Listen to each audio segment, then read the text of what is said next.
Hi, thank you for reading with us. We have a very cool book to read called I Am We: How Crows Come Together to Survive by Leslie Barnard Booth, illustrated by Alexandra Finkeldy. Crows live in families. If I remember correctly, there's lots of them that live together, work together. They're very smart. Let's learn about crows.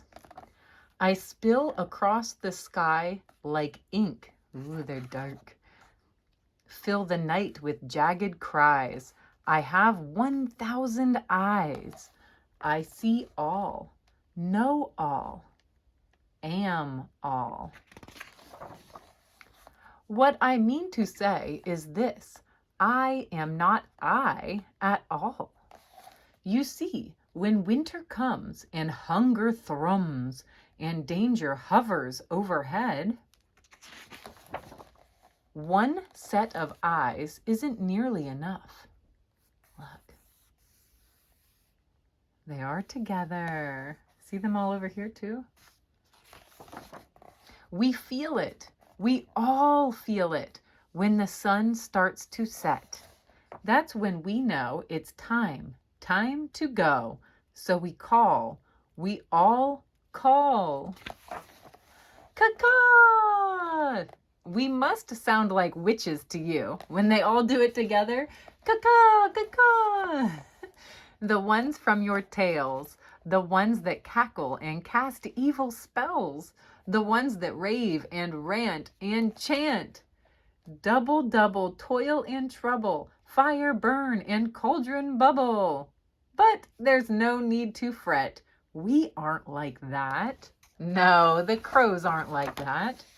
Our spell is simply this: I follow him, and he follows she, and they follow me, and me turns to we. And we roost in these trees together.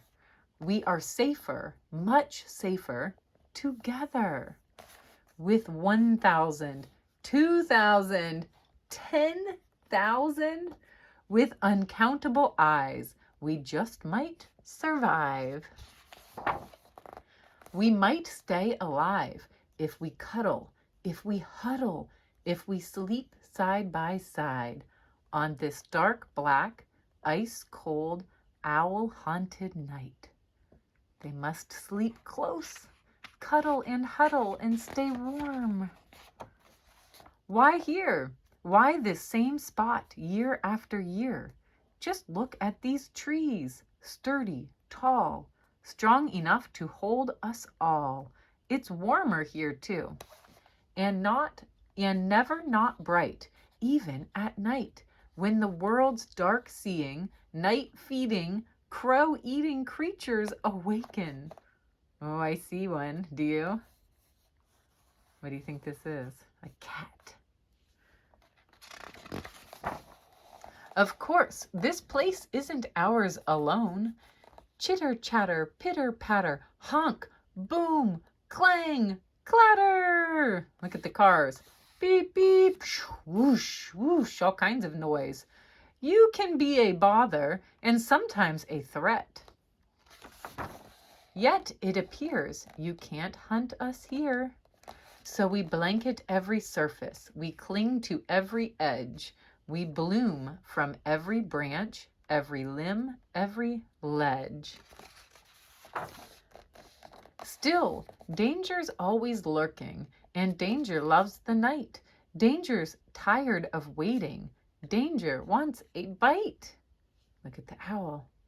Woo, woo. But just before it strikes, she wakes, then he wakes, then we wake as one. Together. Every voice calls, watch out, go high. We shatter the silence, we churn the sky.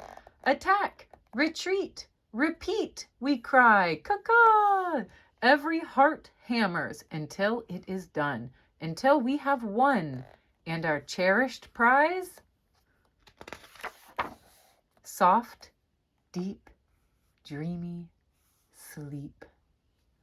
Huddling and cuddling. Then, oh, the first blush of dawn, the golden glow that flows across the hills. Now we lift off. Now we disperse. The weave is unwoven, the magic reversed. But this isn't goodbye. No, never, because every winter's night casts the same spell. A spell that binds one to many and turns I to we and brings us all together again. Wow, we must read a little bit more about an extraordinary bird. Over 40 species of crows and ravens can be found around the world. The species featured in this book is the American crow. Common across much of North America, it has learned to thrive among people and is a familiar presence in cities, suburbs, and rural areas. Though we often take these birds for granted or view them as pests, they're actually quite extraordinary and a lot like us. Bird brains. Crows are big-brained birds. That's what I thought. What? They can count, solve puzzles, experiment, innovate, make and use tools, reflect on past experiences, plan for the future, share information, and cooperate. Their remarkable primate-like intelligence has earned them the nickname feathered apes. That is so cool. Crow families. American crows mate for life, and partners remain together year-round. Like primates, they strengthen their bonds by grooming each other. Some offspring stay with their parents for years, forming family groups of up to 15 individuals. During the breeding season, family members work together to defend their territory, find food, and rear offspring. Young from previous years stand guard, while others forage, help drive away predators, and even deliver food to the nesting female and chicks. Crow talk. American crows communicate through body language and through vocalizations, such as caws, rattles, clicks, coos, and bell-like noises. Some calls signal hunger, while others warn of danger or announce ownership of a territory.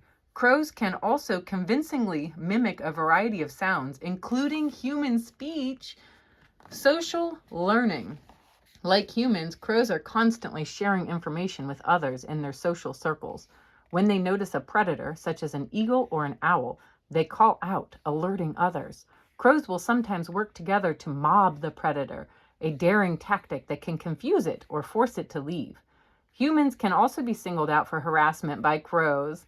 I've heard this. American crows are able to recognize and recall the faces and cars of individual people. When crows spot someone who has harmed or disturbed them in the past, they scold, chase, or dive bomb that person, recruiting others to join in. In this way, knowledge spreads, and crows with no direct experience of the person's crime learn to be wary of them. Wow. Crafty foragers. Crows are omnivores who use their wits to tap into an incredible range of food sources. The New Caledonian crow of the South Pacific carefully crafts sticks into hooked tools to pull grubs out of crevices. Wow. American crows pick berries, pry open to-go boxes, hunt frogs, pilfer pet food, probe lawns for earthworms, and crack hard-shelled nuts by dropping them on the roads. In Japan, some carrion crows, sorry if I'm saying that wrong, even take advantage of traffic patterns, positioning nuts so that moving cars will break them open. Crows are also quick to learn garbage truck routes and zoo feeding schedules, arriving right on time for the buffet. These wily birds are not above stealing. In one notable case of thievery, a group of crows approached a river otter, and as one crow pulled the otter's tail, distracting it, another made off with its fish. And winter survival. For crows in northern latitudes, winter brings food scarcity and dangerously cold conditions. As temperatures begin to drop, some migrate to warmer regions. There, both local and migrants spend their days scattered across the landscape, foraging in small flocks. But in the evenings, they convene at roosts or sleeping areas where hundreds, thousands, or even millions of crows pass the night together. Communal roosting ramps up in fall and peaks in winter. Crows tend to use the same roosting site, usually a grove of trees, night after night and year after year. That is very cool. They have been returning to some roosts for decades, in one documented case for over 125 years. Why do they roost? Reasons for roosting? Why do American crows roost together? We learned a little bit from the story. Staying in numbers is one benefit. At a big communal roost, the chances of any particular individual becoming an owl's next meal are small. Vigilance also increases. With so many eyes and ears on alert, predators are likely to be spotted.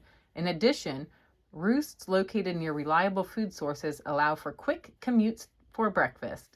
These gatherings may also make daily foraging easier by encouraging information sharing. When hungry birds leave the roost in the morning, they may be able to follow knowledgeable roost mates to new foraging opportunities. Communal roosting probably offers unknown social benefits as well. As crows assemble each evening, they jostle, squabble, play, and chatter loudly and energetically. Are they seeking mates, sizing up competitors? Researchers are still working to figure it out. And the urban roosts. Roosts can be in rural or urban settings, though they are growing increasingly common in cities. As wooded landscapes are cleared for agriculture, mature trees in city parks become attractive roosting structures. Urban areas appeal to crows for other reasons too. Hunting is prohibited, a steady supply of human food waste is usually close at hand, and nighttime lighting makes nocturnal predators visible. Because buildings and pavement absorbs heat, cities also tend to be several degrees warmer than rural areas, an advantage in winter. That's a lot of information about crows. I loved reading this with you. I'm always fascinated by animals. Thank you so much for reading. See you next time. Don't forget to subscribe.